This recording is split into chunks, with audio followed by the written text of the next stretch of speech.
City Mayor Rudy Giuliani. Mr. Mayor, welcome back. Sean, how are you? You know, instead of maybe attacking Mitt Romney endlessly when he saw the images of our embassy being breached and our flag being burned and ripped down and an al-Qaeda flag being put up, you said this 10 seconds too early, 2 hours too early. Why are we asking the question, why on the anniversary of 9/11 did we not have beefed up security? Especially in light of the fact we've learned that the Libyans gave us 3 days warning that this could possibly happen.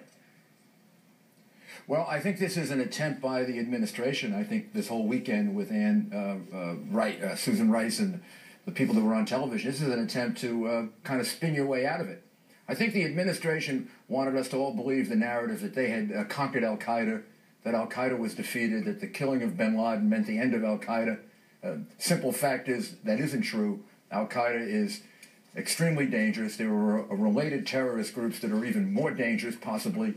And maybe they took their eye off the ball. And now there's going to be a certain amount of accountability for that. And boy, they don't want to be accountable for anything. Well, I mean, wasn't that part of the whole spin that had to do with this movie trailer? Well, that's a convenient excuse, considering the movie trailer was released back in July. So it's a convenient excuse. It gets them off the hook. Now they had to admit, because the evidence has been overwhelming and incontrovertible, granted, our media in this country, they don't do their job. So now there's some culpability here. And I think there's some fair questions in terms of why did they not beef up security? What did they know? Who knew it? And when did they know it? Is that a fair question? Well, these fair questions? Absolutely significant questions that have to be answered because, you know, we have had 20 of these going on in the last couple of days. I mean, this is not confined to just one place. And over the weekend, Ambassador Rice said it was a spontaneous demonstration. I thought John McCain answered that pretty well, that people don't bring rocket-propelled grenades and heavy weapons to a spontaneous demonstration. Yeah, this was clearly planned. It was clearly planned in advance.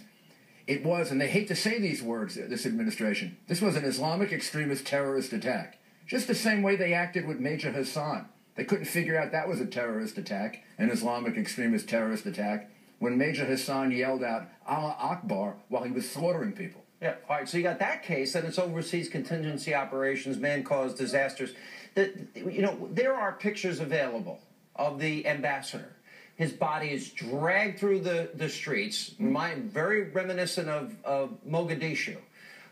We find out he was sodomized, brutally, viciously murdered. And it seems, correct me if I'm wrong, that the president has put politics above telling the American people the truth because he wants to keep his helicopter, he wants to keep his beautiful plane, and he wants to keep that nice house that we pay for. Well, so far there's been only false and almost irresponsible spinning out of the White House. I mean, some of the most ridiculous statements. It was a spontaneous demonstration. It was caused solely by the video. I mean, you'd have to be stupid to believe this kind of stuff. And I think maybe they think the American people are stupid. I mean, watching it on Sunday was really sad. And I think that the reality is that the President of the United States, from the very beginning, has really not faced up to Islamic extremist terrorism in the way that he should. Sure, they got bin Laden. Sure, they've done a couple of other things. But every time we have one of these terrorist incidents, he's looking for a euphemism to kind of move away from it. What do you make of the way the media had attacked, you know, this became the narrative.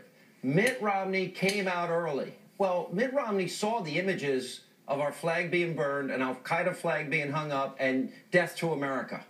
So I think every American should speak out when they see those images.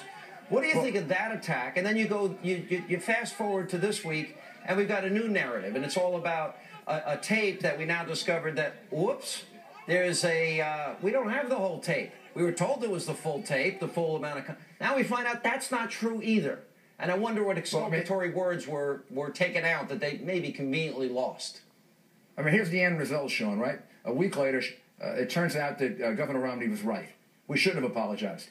In fact, we apologized for 16 hours, and then the administration did exactly what Mitt Romney said. They withdrew the apology. So Mitt Romney turned out to be right about that. We should not have apologized. Instead, we should have used it, as the president likes to say, as a teaching moment. We should have taught the world what our First Amendment means. And in fact, it's very dangerous to apologize for it. That means we're subjected to Americans being killed, Americans being harassed, no matter what stupid, crazy thing somebody in America says. Yeah. I mean, the reality is we have free speech in this country.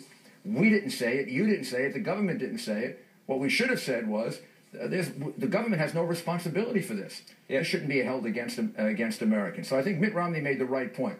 It also turns out in retrospect that the administration is completely wrong about what happened.